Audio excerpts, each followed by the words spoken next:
Romanos capítulo 5, versículos 6 até o versículo 11. Porque Cristo, quando nós fracos, morreu a seu tempo pelos ímpios. Dificilmente alguém morreria por um justo, pois poderá ser que pelo bom alguém se anime a morrer. Mas Deus tem o próprio amor para conosco, pelo fato de ter Cristo morrido por nós, sendo nós ainda pecadores. Logo, muito mais agora, sendo justificados pelo seu sangue, seremos por ele salvos da ira. Porque se nós, quando inimigos, fomos reconciliados com Deus, mediante a morte do seu Filho, muito mais, estando já reconciliados, seremos salvos pela sua vida. E não apenas isto, mas também nos gloriamos em Deus, por intermédio de quem recebemos agora a reconciliação. Até aqui, até o versículo 11, que o Senhor nos abençoe e que Ele esteja aplicando em nós a sua santa e bendita palavra. Amém. Muito bem, meus irmãos, minhas irmãs, o uso indiscriminado de uma palavra, sem a devida atenção, acaba pervertendo não só o significado dessa palavra, a aplicação dessa palavra, a aplicação desse termo. Eu vou repetir. O uso indiscriminado de uma palavra, sem a devida atenção, acaba pervertendo e também a sua aplicação. Um exemplo dessa afirmativa que nós acabamos de fazer é a palavra amor. É a palavra amor. Hoje, na verdade, é uma das palavras vulgarizadas. É uma das palavras mais vulgarizadas que a gente tem, não só pelo uso popular, o uso que as pessoas fazem, pela visão que muitas vezes Hollywood, através dos seus filmes, passa para cada um de nós, e até mesmo o uso indivíduo que nós, crentes, acabamos fazendo dessa palavra, desse termo, ou seja, da palavra do termo amor. Geralmente, essa palavra hoje, ela é utilizada para expressar qualquer tipo de afeição, seja alguma coisa, seja alguma pessoa. É por isso que muitas vezes as pessoas chegam e falam, eu amo tomar sorvete. Muitas vezes as pessoas chegam e falam, eu amo fulano de tal, sem pensar um pouco na profundidade dessa palavra em si. E aí muitas vezes, até muitos crentes, de maneira indiscriminada, ficam a falar, Deus te ama, Deus te ama, Deus te ama. Contudo, meus irmãos, contudo, minhas irmãs, quando aplicada no sentido bíblico e, sobretudo, quando aplicada à pessoa de Deus, a palavra amor, ela tem um significado profundo, um significado especial. Por quê? Porque lá em 1 João, capítulo 4, versículo 8, João, inspirado por Deus, ele chega a dizer que Deus, ele é amor. E quando ele usa essa palavra amor, e assim se refere à pessoa de Deus, ele está usando a palavra amor no seu sentido mais sublime, no seu sentido mais especial. Não é aquele amor fraterno que muitas vezes você tem com um colega, com um amigo de trabalho. Não é um amor familiar que muitas vezes você nutre em relação aos seus filhos. Não é um amor romântico que muitas vezes você desenvolve com a pessoa com quem você casa. Não, muito pelo contrário. Quando João chega e afirma, quando João chega e diz que Deus ele é amor, o significado dessa palavra correto, ele está relacionado ao amor no seu sentido mais especial, ao amor no seu sentido mais sublime. Não é sem razão, meus irmãos, não é sem motivo, minhas irmãs, que o amor é um dos atributos, o amor é uma das qualidades que nós encontramos na pessoa de Deus, que nós encontramos na pessoa do Senhor. Conforme nós vimos na semana passada, o amor ele acaba sendo uma das demonstrações da bondade de Deus. Semana passada, a gente considerou um pouco acerca do atributo da bondade de Deus.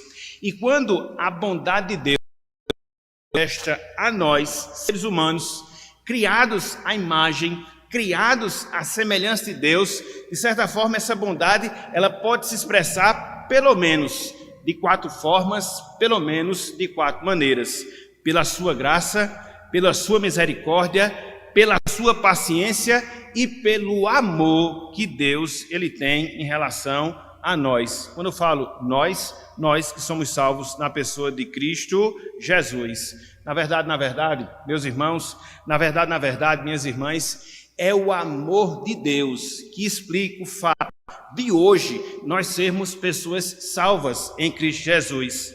É o amor de Deus que explica o fato de hoje nós estarmos desfrutando da comunhão com Jesus. Na verdade, não só de hoje estamos desfrutando da comunhão com Jesus, mas também é o amor de Deus que garante que por toda a eternidade nós desfrutaremos da comunhão com Deus, da comunhão com o nosso Salvador. Talvez foi por isso que Agostinho, tentando definir o amor de Deus, ele falou o seguinte, olha só o que Agostinho falou, isso há milhares de anos atrás. Abro aspas para esse grande servo de Deus no passado. Ele disse: Deus ama tanto a cada um como se não existisse ninguém mais para que ele pudesse dedicar o seu amor. Eu vou repetir. Agostinho disse: Deus ama tanto a cada um como se não existisse ninguém mais a quem ele pudesse dedicar o seu amor. Então foi assim que ele via, ele observava, ele entendia a questão dele. Então hoje, meus irmãos, hoje, minhas irmãs, pela graça do Senhor, a gente vai trabalhar esse outro atributo da pessoa do nosso Deus, ou seja, a gente vai trabalhar o seu amor. A nossa lição, ela tem como título O Grande Amor de Deus. O Grande Amor de Deus. E dentro do estudo desse atributo de Deus, ou seja, o seu amor, eu queria chamar a atenção a algumas palavras ditas por outro grande servo de Deus no passado, agora não tão antigo como Agostinho, mas um pouco mais recente, J.I. Packer. Olha só o que ele falou em relação ao atributo, ao estudo do atributo do amor de Deus. Eu vou abrir aspas mais uma vez para esse servo do Senhor. Ele diz o seguinte, quando estudamos a sabedoria de Deus, vemos alguma coisa da sua mente, da mente de Deus. Quando pensamos em seu poder, ou seja, no poder de Deus, vemos um pouco da sua mão, vemos um pouco do seu braço, da mão e do braço de Deus. Quando consideramos a sua palavra, a palavra de Deus, aprendemos algo relacionado ao que nos fala a sua palavra. Mas agora, continua Parker, contemplando o seu amor, vemos algo do seu coração, do coração de Deus, do coração do Senhor. E mais adiante, o mesmo Parker, ele chega e diz: conhecer o amor de Deus é o verdadeiro céu aqui na terra. Conhecer o amor de Deus é o verdadeiro na terra. Então, vamos discorrer um pouco acerca desse atributo, vamos esmiuçar um pouco mais acerca dessa qualidade de Deus, ou seja, o seu amor. Vamos ver, primeiramente, o amor de Deus. Posteriormente, vamos observar alguns objetos para os quais são direcionados esse amor.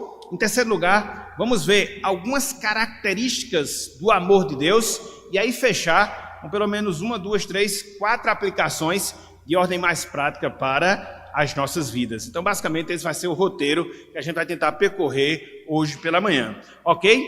Contudo, antes da gente seguir nos pontos propriamente dito, eu queria saber da parte dos irmãos se ficou alguma pergunta, se ficou alguma dúvida daquilo que nós consideramos até aqui, dentro dessa palavra introdutória, para que o irmão possa se manifestar e assim a gente poder detalhar, esclarecer algo que porventura ficou não tão claro assim na nossa palavra introdutória. Alguma dúvida, meus irmãos? Alguma pergunta até aqui, diante de tudo aquilo que a gente colocou em termos introdutórios? Tudo entendido, tudo esclarecido? Podemos seguir no nosso estudo? Sim ou não? Muito bem, então, em primeiro lugar, definição do amor de Deus. Como é que a gente pode definir, meus irmãos? Qual é a compreensão que nós devemos ter quando a gente chega e diz que Deus, Ele é amor? O que é que vem à nossa mente, o que é que se passa em nosso coração quando a gente chega e coloca ou afirma que Deus é amor, quando a gente diz que esse é um dos seus atributos, uma das suas qualidades? Olha só, o amor de Deus, ele pode ser definido da seguinte maneira: o amor de Deus é um princípio eterno de sua natureza, pelo qual Deus, ele é movido a conferir bênçãos eternas e espirituais. Eu vou repetir: o amor de Deus é um princípio de sua natureza, pelo qual Deus é movido a conferir, a conceder bênçãos eternas e bênçãos espirituais. Quando você se depara com um conceito como esse, quando você se depara com uma afirmativa como essa, uma das coisas que você já passa a entender que o amor, meus irmãos, o amor, minhas irmãs, ele faz parte da essência, ele faz parte da natureza do próprio ser de Deus, de uma forma que pensar em Deus é pensar no amor, porque essencialmente falando, Deus, ele é amor. Se não, vejamos, abram aí por favor, primeira carta de João, capítulo 4, primeira carta de João, capítulo 4, versículo 8, uma pequena frase, mas que mostra essa realidade, ou seja, a essencialidade do amor atribuída a Deus ou na pessoa de Deus. 1 João 4, 8. Olha só o que João, sobretudo na parte final desse verso.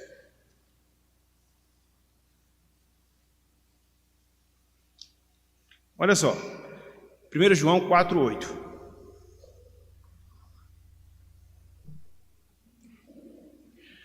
João, ele assim nos diz, inspirado por Deus. 1 João, que não conhece a Deus. E aí ele explica essa sua afirmativa inicial.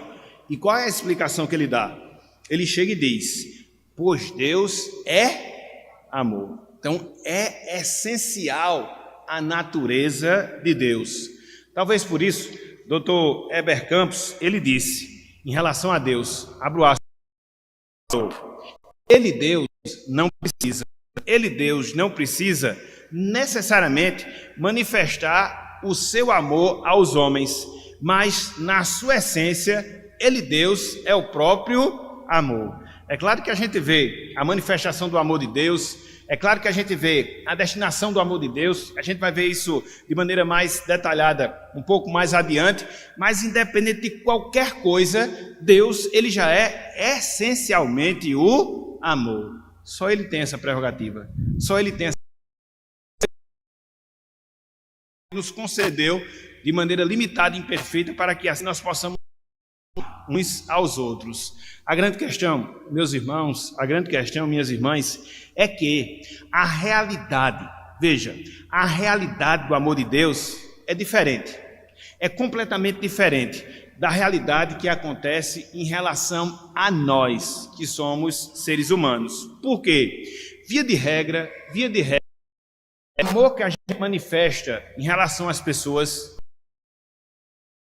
em relação às outras pessoas, os outros seres, é uma consequência do amor que Deus ele tem em relação a nós. O que eu quero dizer? Que a gente só ama porque primeiramente Deus ele nos ama. A gente só ama porque Deus nos capacita para amar. Se não fosse assim, jamais qualquer um de nós teríamos a capacidade de certa forma, o amor em nossas vidas é derivado da ação de Deus, da manifestação do amor de Deus em relação a cada um. O que o mesmo João fala também no capítulo 4 da sua carta, a gente acabou de ler o versículo 8, mas olha só o que ele fala também no versículo 16 e no versículo 19 do capítulo 4. Veja que se você ama, veja se você tem essa capacidade, você a tem, não porque você a tem no seu sentido natural, você a tem porque Deus lhe concede essa graça, Deus lhe concede esse favor. Olha só, 1 João, capítulo 4, versículos 16 e também o versículo de número 19. Olha só o que nos diz aqui a palavra do Senhor. João, ele continua: e nós conhecemos e cremos no amor que Deus tem por nós. Ele repete: Deus é amor. E aquele que permanece no amor permanece em Deus e Deus nele. Então, se eu permaneço no amor, eu permaneço porque Deus e o seu amor permanecem em mim. Eu não tenho essa capacidade inerente. Eu não tenho essa capacidade de mim mesmo. Eu tenho essa capacidade porque o amor de Deus permanece em mim. E olha só, de maneira mais clara e direta, o que ele fala um pouco mais adiante, no versículo 19. Olha só, como João, ele sintetiza, ele resume bem essa questão. Ele diz, olha só, em relação a Deus, nós amamos, no caso a Deus, por quê? Porque ele nos amou primeiro. Então, dependeu de Deus tomar a iniciativa para que ele pudesse amar. E uma vez que ele manifeste o seu amor em relação a mim, eu posso agora amá-lo. Meus irmãos, nenhum ser humano, minhas irmãs, tem essa capacidade de se voltar por ele mesmo para Deus.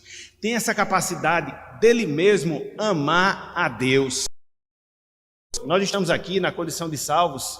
Se hoje a gente tem essa experiência do amor de Deus em relação à nossa vida, se hoje nós amamos a Deus, foi porque um dia Deus ele nos amou. Na verdade, na eternidade ele nos amou, mas em um determinado dia Deus ele nos regenerou, manifestando no seu sentido real, manifestando no seu sentido. Por causa disso, hoje eu, você, todos nós temos essa capacitação. Que capacitação? Deus. Então, grave essa afirmativa que João faz aqui. Nós o amamos, ou seja, amamos a Deus porque ele, Deus, nos amou primeiro. Então, qualquer coisa que você faça para Deus, qualquer sentimento que você venha ter em relação a Deus, no sentido virtuoso, isso acontece porque, primeiramente, Deus, ele trabalhou o seu amor dentro do seu coração. Então isso é que faz toda a diferença, esse é o diferencial para nós que somos cristãos. Então, o amor de Deus, ele aponta justamente para isso. A manifestação da sua vontade,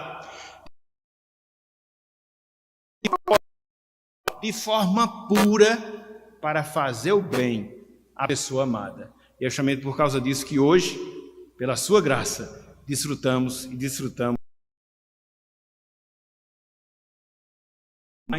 Então, deu para ter uma noção geral do que seja o amor de Deus. Deu para ver, pelo sentido geral, se manifesta a nós. Deu para ver que em relação a Deus, o amor parte dele e a gente tão somente expressa o nosso amor, um amor que inicialmente já experimentamos dele. Então, são nesses termos que a gente deve entender, compreender o amor de Deus dentro do seu atributo. O que é que eu queria trabalhar agora com vocês? Os objetos do amor de Deus. Meus irmãos, minhas irmãs, a quem é destinado? A quem é prestado o amor de Deus? Talvez eu fale um negócio desse e você já de pronto responda: a nós que somos seres humanos. Sim, também. Mas quando você pensa, quando você considera, quando você começa a meditar nessa questão específica do amor de Deus, você observa que existem dois objetos, dois destinatários do amor de Deus. O primeiro deles é o próprio Deus. Deus, ele ama a si mesmo. Ou seja, é um amor interno, é um amor pessoal de Deus, o amor que ele nutre com as demais pessoas da Trindade. É um primeiro aspecto, a quem é destinado o amor de Deus. O segundo aspecto é que o amor de Deus é destinado a nós que somos seres humanos. Aí você talvez pergunte, e aí você talvez questione, quer dizer que Deus ele já ama a si mesmo no amor que ele nutre pelas demais pessoas da Trindade e umas com as outras? Sim. E é interessante, meus irmãos. É interessante, minhas irmãs. Isso aconteceu desde toda a eternidade. Se Deus não tivesse criado nada, se Deus não tivesse formado nada, se Deus não tivesse salvado ninguém, o amor já era uma realidade vista na sua pessoa, em virtude do amor que ele tem por si mesmo, junto com as demais pessoas da sociedade. Então, o fato de Deus nos amar, isso é demonstração de graça, porque no fundo, ele nem precisava disso. Ele nem precisava disso, porque ele já se amava a si. E aí você pode me perguntar, onde é que tem isso na Bíblia? Onde é que tem isso na palavra? Em vários textos. Eu vou colocar só 2, para a gente poder atinar para esse aspecto. Abram aí, por favor. João, capítulo 3. João, capítulo 3, versículo 35. É interessante, né, que até agora, pelo menos desde que a gente começou a discorrer a aula, a gente só está tratando de João, né? João. E a gente está falando de quê? Do atributo do amor. E é por causa disso que João, ele é denominado o apóstolo do amor, porque esse é o seu tema central, vamos assim dizer. Seja no Evangelho, sobretudo nas cartas. Então vamos lá. 1 João. Evangelho de João, capítulo 3, versículo 35. Olha o amor que Deus tem por si mesmo, na pessoa do seu Filho. O que é que diz? Olha só, João 3,35. O Pai ama quem? O Filho, não é isso que ele está dizendo? E todas as coisas têm confiado às suas mãos. Então Deus já ama a pessoa do seu Filho. Antes dele manifestar esse amor por nós, ele já se amava. As pessoas da Trindade, elas já se amavam entre si. Deus já amava a si mesmo, antes de qualquer coisa, independente de qualquer coisa. Um pouco mais adiante, João 14,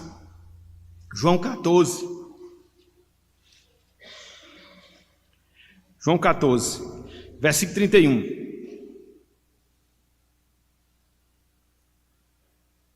Olha só o sentimento que o filho tem em relação ao pai. A gente acabou de ver lá em João 3,35 que o pai ama o filho. E agora, o que é que o filho faz em relação ao pai? Olha só, João 14, 31. João 14, verso 31. Cristo disse: contudo, assim procedo para que o mundo saiba o quê? Que eu amo o Pai e que faço como o Pai me ordenou. Ele diz: levantai-vos, vamos-nos daqui, dentro do processo de sua prisão. Então ele diz o quê? Eu amo o Pai e por isso eu faço aquilo que o Pai me ordenou. Onde existe amor, existe obediência. Onde existe amor, existe sujeição. É por isso que, repito, a gente tem que ter muito cuidado quando diz que ama a Deus. Será que a gente ama mesmo? Porque Cristo isso aqui disse que amava o Pai. E aí ele chegou ao seu estado mais humilhante, no sentido de se entregar por nós numa cruz, cumprindo a vontade do Pai, porque ele amava o Pai. Então veja, Deus ama o Filho, veja, o Filho ama o Pai. É o amor que Deus tem por si mesmo. Aquilo que os teólogos chamam de amor ad intra, o amor interno de Deus. E aí quando você considera esse aspecto do objeto do amor de Deus, você percebe que esse amor, ele é manifestado àqueles que são dignos. Porque Cristo, ele é digno de receber o amor do Pai. O Espírito Santo também é digno de receber o amor do Pai e do Filho.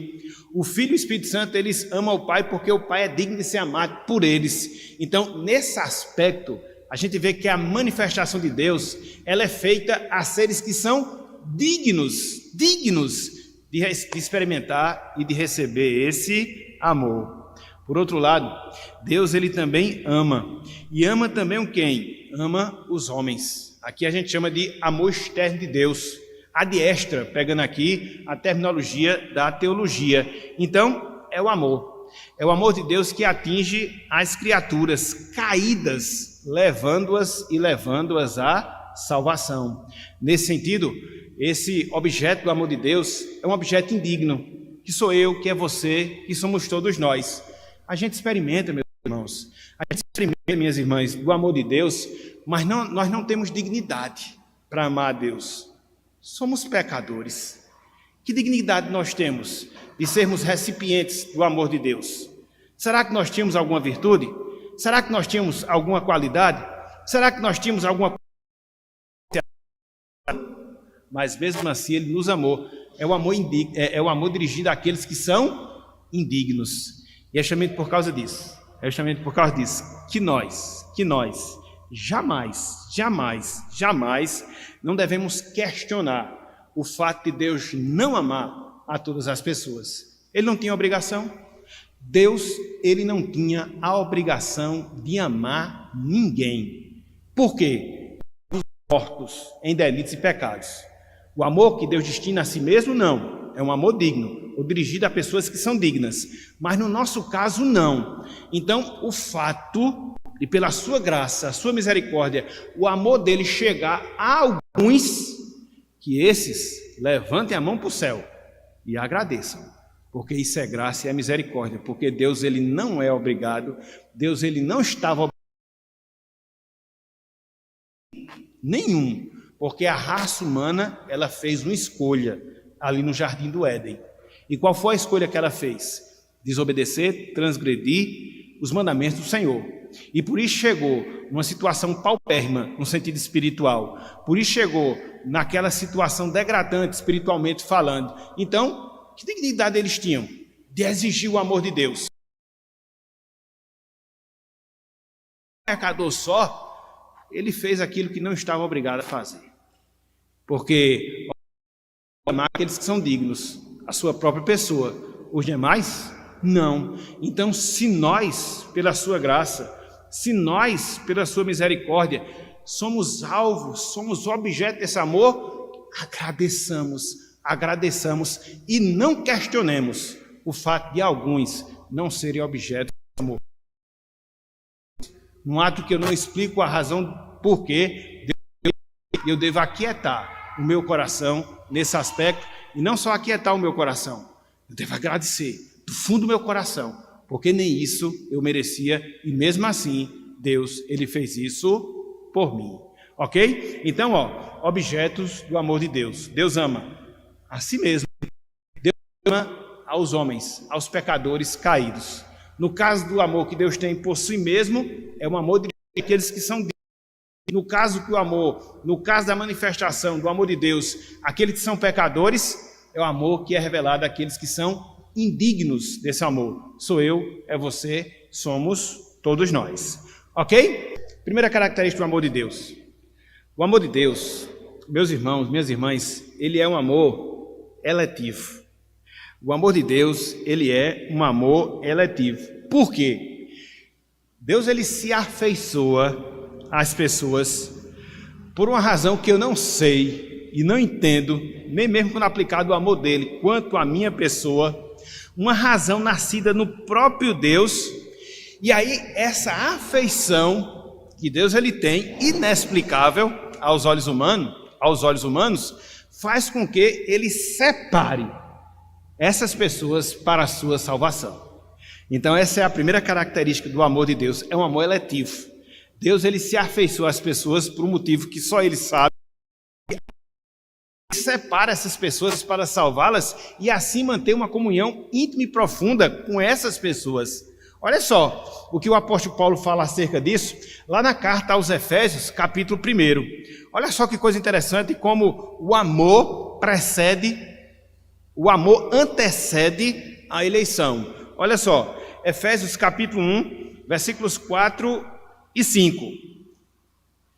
Essa é a pergunta que eu não sei responder. Por que Deus ama alguns? Eu não sei. Por que Ele me ama? Eu também não sei. Eu sei que Ele me ama, entendeu? Então, eu só consigo chegar até aqui, meus irmãos. A gente só consegue chegar até aqui. E esse amor nos leva à eleição para a salvação. Olha só, Efésios capítulo 1, versículos 4 e 5. Diz o seguinte: veja, assim como nos escolheu nele, veja, antes da fundação do mundo, para quê? para sermos santos e irrepreensíveis perante Ele. Veja agora a parte final do versículo 4, que se conecta diretamente ao versículo 5. Olha só o que é dito: e em amor nos predestinou para Ele, para a adoção de filhos, por meio de Jesus Cristo, complementa Paulo, segundo o beneplácito de sua vontade. Então, a fonte da eleição para a salvação é o quê? É o amor de Deus. Então, Deus ele me escolhe para a salvação porque Ele me ama. Deus ele não me escolhe para a salvação porque eu o amei primeiro, porque Ele anteviu que eu iria amá-lo. Não, se dependesse de Deus, Ele teria me escolhido qualquer um de nós para a salvação. Então, isso aqui, meus irmãos, isso aqui, minhas irmãs, tem que ficar muito claro. Deus ele nos ama. Como consequência desse amor, Ele nos separa para a salvação. Isso aconteceu quando? Desde antes da fundação do mundo. E o que levou Deus a fazer isso? Não sei. Eu sei que Ele fez. E sou grato por Ele ter feito. Porque do contrário eu estaria no mundo, perdido, sem nenhuma perspectiva de salvação. Então, Ele fez isso por mim, revelou esse amor, e por isso eu sou grato, por isso eu sou agradecido. Então, em primeiro lugar, o amor de Deus, ele é eletivo. Em segundo lugar, o amor de Deus é redentivo. O amor de Deus, ele é redentivo. Então, Deus, ele escolhe a salvação e providencia todos os meios para que, de fato, essa salvação se efetive. E qual foi o meio pelo qual Deus ele consumou o seu amor para que assim nós pudéssemos estar na sua presença? Enviar o seu Filho para morrer e morrer em nosso lugar. A gente pode até dizer que a cruz é a maior demonstração do amor de Deus em relação a nós. A cruz é a maior demonstração do amor de Deus em relação a nós.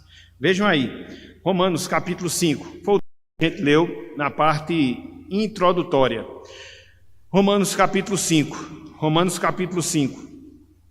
Vou ler pelo menos alguns por causa do tempo. Romanos capítulo 5. Olha só o que é dito aqui, ó.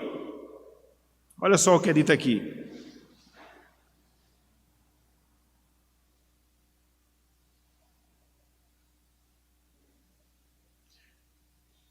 Romanos capítulo 5, versículo 8. Já resume bem o que a gente quer aqui para destacar nesse ponto. Ele diz o quê, ó?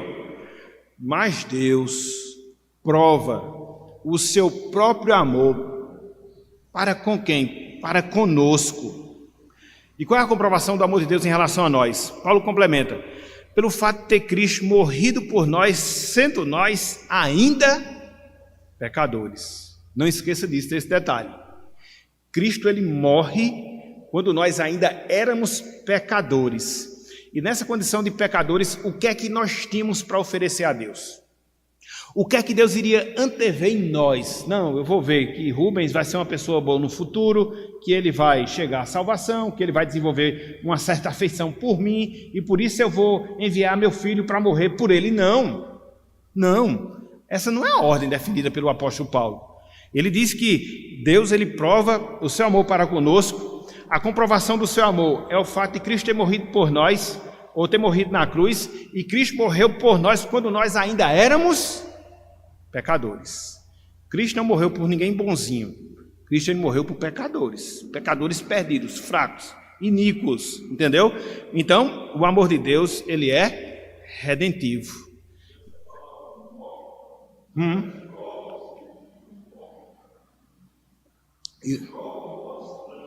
Exatamente.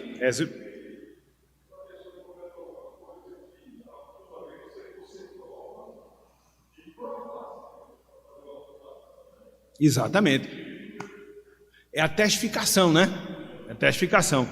Aqui só um parênteses, mas algo que muitas vezes a gente esquece. Ao longo da nossa caminhada, muitas vezes a gente põe dúvida do amor de Deus. Às vezes a gente não fala, mas às vezes a gente pensa. Sobretudo naquelas situações mais cruciais, pelas quais a gente passa. Aquelas provações intensas que muitas vezes se dão na nossa vida. Cá para nós, meus irmãos, quem aqui não já se perguntou no seu coração, diante disso que eu estou passando, será que Deus me ama mesmo? Não já fizemos ou não fizemos essa pergunta no nosso coração? Então, quando você for levado a fazer esse questionamento, lembre-se desse texto. Porque, conforme o presbítero Mário falou, Deus ele prova, ele mostra o seu próprio amor. Pelo fato de Cristo ter morrido por nós, sendo nós ainda pecadores. Então, nunca duvide do amor de Deus. Pode ser que muitas vezes as nuvens elas estejam negras, as coisas não estejam fáceis, mas nunca duvide, porque a cruz é um testemunho público que Deus ele nos ama. E não é qualquer amor não, é o amor ágape, o amor no seu sentido mais especial, no seu sentido mais sublime. Ok? Então veja, o amor de Deus é eletivo, veja, o amor de Deus é redentivo, veja, o amor de Deus ele é sacrificial. O amor de Deus ele é sacrificial. Diferentemente dos seres humanos que geralmente amam baseados em algum interesse, amam baseados em alguma coisa que recebeu, Deus, ele ama se dando, se entregando, morrendo em nosso favor. É interessante, né, meus irmãos? Porque para que Deus pudesse perdoar os nossos pecados, para que Deus pudesse manter comunhão conosco, ele tinha que fazer o quê? Ele tinha que perdoar os nossos pecados. Porque um Deus santo, ele não pode ter comunhão com pessoas pecadoras, concordam? Então, o que foi que ele fez para que essa equação se resolvesse, para que esse problema pudesse ser equacionado? Ele entregou a si mesmo na pessoa do seu filho. Porque, via de regra, a gente pega os outros para sacrificar, né? Não, Deus ele sacrificou a si mesmo na pessoa do seu filho. Olha a diferença aqui. Olha a diferença aqui, entendeu? Então, para resolver um problema que era nosso, ele se deu a si mesmo, ele se ofereceu a si mesmo. Isso é que é amor, isso é que é entrega, isso é que é sacrifício. Olha só o que Gálatas capítulo 2, versículo 20 nos ensina. Gálatas capítulo 2, versículo 20, olha só o que nos ensina. Gálatas capítulo 2, versículo 20.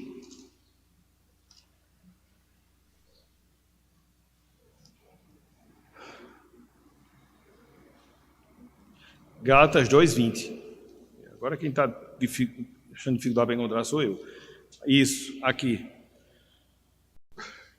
Olha só. Texto conhecidíssimo nosso. Paulo assim nos diz. Logo, concluindo sua ideia, já não sou eu quem vive, mas Cristo vive em mim. E esse viver que agora tenho na carne, vivo pela fé no Filho de Deus, veja, que me amou e fez o quê? E a si mesmo se entregou por a si mesmo. Deus se deu a si mesmo, manifestando assim o seu amor, porque o seu amor é sacrificial. Ele se dá. Então não é amor interesseiro, não é amor que é fruto de uma retribuição, não, jamais. Não, é um amor sacrificial. O amor de Deus é um amor eterno. Lá em Jeremias 31:3 é dito que vamos ler esse texto. Eu ia citar, mas esqueci. Abra aí, Jeremias 31:3. Fugiu da mente agora. Jeremias 31:3. Olha só o amor de Deus. Ele é eterno. Ele não começou hoje, ele não começou no tempo, ele se iniciou desde toda a eternidade e vai passar para toda a eternidade.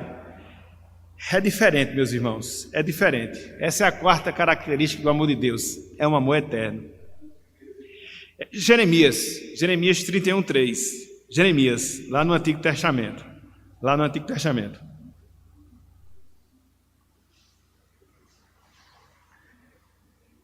Olha só o que é dito aqui na palavra do Senhor acerca da eternidade do amor de Deus.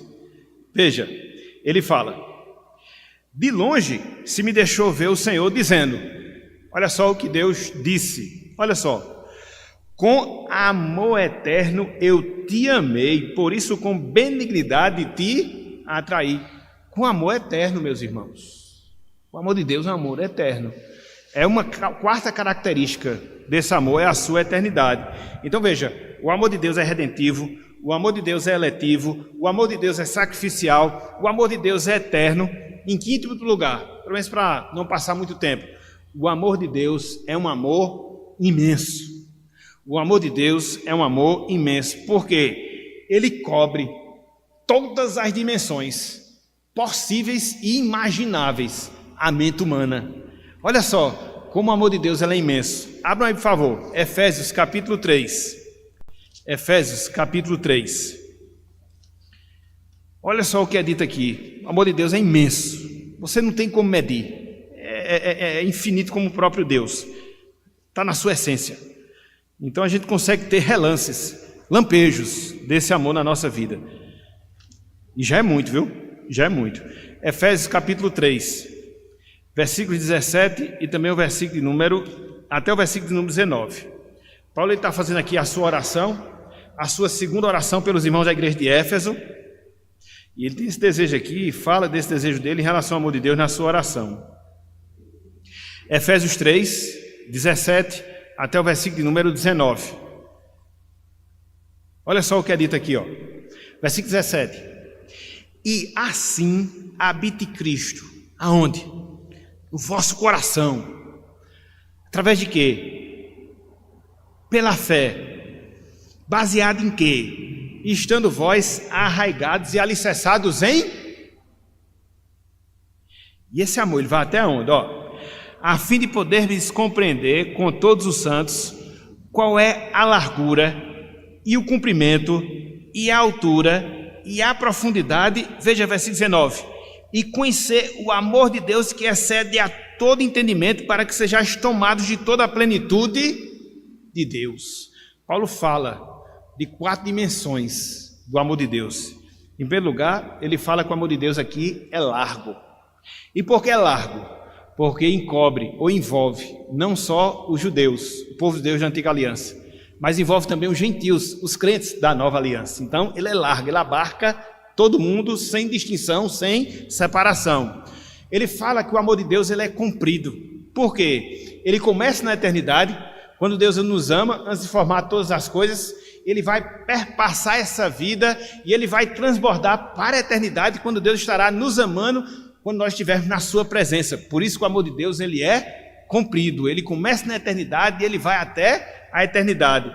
O amor de Deus, conforme Paulo aqui nos afirma, ele é alto, porque ele nos faz descer as bênçãos do céu, as bênçãos do alto para as nossas vidas, todas as dádivas espirituais. Mas não só isso, Paulo também disse que o amor de Deus ele é profundo, porque ele resgata até o mais vil pecador.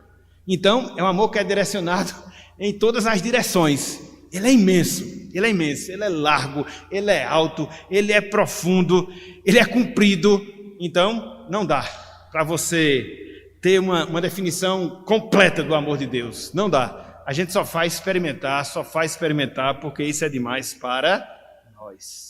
Ok, meus irmãos? Então, eis aqui pelo menos 5 características do amor de Deus. É um amor eletivo, é um amor redentivo, é um amor sacrificial, é um amor imenso e é também um amor eterno. Fechando a nossa aula na manhã de hoje. Irmãos, irmãs, Deus, ele é amor. É a afirmação bíblica que deve calar profundamente aos nossos corações. Deve calar profundamente aos nossos corações. Meus irmãos, minhas irmãs, jamais nós compreenderemos totalmente, absolutamente o amor de Deus. Nenhum ser humano tem ou terá essa capacidade. Nem no céu a gente vai conseguir compreender plenamente o amor de Deus. Não dá. Porém, o amor de Deus, ele é experimentado. Ele é experimentado atualmente por cada um de nós, que somos remidos na pessoa de Jesus Cristo. Na verdade, o amor de Deus continuará sendo experimentado por nós em toda a eternidade. É por isso que Paulo, quando ele fala acerca do amor, lá em 1 Coríntios capítulo 13, ele diz que vai passar a fé, ele diz que vai passar a esperança, mas ele diz que vai permanecer o amor. Por que a fé? Por que a esperança elas passam? Porque quando você estiver no céu, na presença de Deus, por que você vai ter esperança? você já estará lá, na presença de Deus. A promessa estará sendo cumprida. Porque você vai precisar de fé quando chegar no céu? Você vai estar perante o seu Salvador, não precisa mais. Agora o amor não, porque o amor vai explicar o fato de estarmos ali, de permanecermos ali para todo sempre. Então é por isso que Paulo disse que o amor ele jamais passa, jamais ele vai passar, jamais ele vai passar. E diante disso, meus irmãos, e diante disso, minhas irmãs, o que é que fica de aplicação? O que é que fica de lição? O que é que fica de aprendizado para a gente poder internalizar a palavra no nosso coração, sobretudo esse atributo, o atributo do amor de Deus? Eu coloquei aqui pelo menos quatro aplicações para a gente poder pensar um pouco acerca disso. Primeira delas, meus irmãos, minhas irmãs, aprecie o amor de Deus. Aprecie o amor de Deus. Comece a considerar em que estado você estava antes de ser alcançado por esse amor. Comece a considerar que se você não tivesse sido alcançado por esse amor, você estava naquela mesma condição, seja de idolatria, seja de vícios, seja de perdição, de tudo. Então, quando você pensa quem você era, quando você considera que aquilo que você era, você continuaria sendo, se não fosse o amor de Deus, aí você fica deslumbrado, admirado, boquiaberto com esse amor que foi demonstrado em relação à sua vida. E isso faz com que a gente aprecie, se deleite nesse amor. Deus me amou, Deus me amou, Deus me amou. Que coisa maravilhosa, que coisa maravilhosa. Em segundo lugar, corresponda ao amor de Deus. É como eu sempre gosto de dizer, nunca eu, você, todos nós, vamos recompensar o amor que Deus ele teve em relação às nossas vidas. Nunca a gente vai conseguir pagar. Todavia, entretanto, a gente pode responder a esse amor que Deus ele teve em relação a nós. Responder como? Com gratidão. Responder como? Com obediência. Responder como? Com serviço. E por mais que você se entregue em obediência, por mais que você se esforce em servir a Deus, por mais que você seja grato, você nunca vai compensar o amor de Deus, mas vai ficar como desafio para você ter disso ou ter nisso um princípio que vai pautar e guiar toda a sua vida e vai fazer com que a sua vida seja melhor, uma vida sem murmuração, uma vida com fidelidade, uma vida com dedicação, e é assim que você estará glorificando. Em terceiro lugar, exercite o amor de Deus de todo o seu coração. Exercite o amor de Deus de todo o seu coração. Uma vez que Deus nos ama e que nós somos recipientes desse amor, nós temos a obrigação, conforme nós falamos agora há pouco, nós temos a obrigação ética de correspondermos a esse amor. Vai ser um amor defeituoso que a gente vai nutrir em relação às pessoas? Sim. Muitas vezes vai ser um amor momentâneo? Vai ser. Muitas vezes vai ser um amor motivado por razões que não são boas, com toda certeza, mas a gente tem que procurar evidenciar, graças a Deus, esse amor cada vez mais em nossas vidas. É como eu sempre gosto de dizer, amor recebido é amor manifestado. Se você recebeu desse amor, se você experimenta desse amor, manifeste esse amor, porque do contrário Deus irá cobrar de você, e vai cobrar mesmo, vai cobrar com toda a razão. Então, peça graça, peça misericórdia, agora não deixe de exercitar esse amor em sua vida. Pelas pessoas mais difíceis, pelas pessoas mais vis, pelas pessoas mais complicadas, porque para nós, essa era a nossa situação. Nós éramos vis, nós éramos complicados, nós éramos pecadores, mas de maneira graciosa Deus, Ele nos amou. Então quem somos nós para rejeitar, para deixar de exercitar, para deixar de manifestar esse amor em relação a pecadores, como nós somos pecadores? Então, que exercitemos esse amor. E em quarto e último lugar, pregue o amor de Deus. Pregue o amor de Deus. A gente não experimenta dessa bênção do amor de Deus na nossa vida? A gente não experimentou essa bênção do passado através da pregação, a pregação do amor de Deus na pessoa de Cristo Jesus. Então, uma vez que eu, você, nós somos receptáculos desse amor e que já é uma experiência real, já é uma manifestação vívida em nossas vidas, o que é que a gente deve fazer? Propagar, meus irmãos, propagar, minhas irmãs, falar do amor de Deus, falar de como Ele nos amou, falar de como Ele nos ama, falar de como Ele nos amará na eternidade. O que é que custa isso? Ninguém precisa de um curso de teologia para poder fazer isso. É algo que você já experimenta, já é uma realidade prática na sua vida. Então, que a gente possa ter esse amor em relação aos perdidos, e assim que a gente possa falar do amor de Deus, no desejo, na perspectiva de que Deus possa atingir os seus corações e assim salvá-las para a glória e honra do nosso Deus. Então que Ele, Deus, nos abençoe e que Ele aplique a sua santa palavra em nossos corações, em nome de Jesus Cristo. Amém.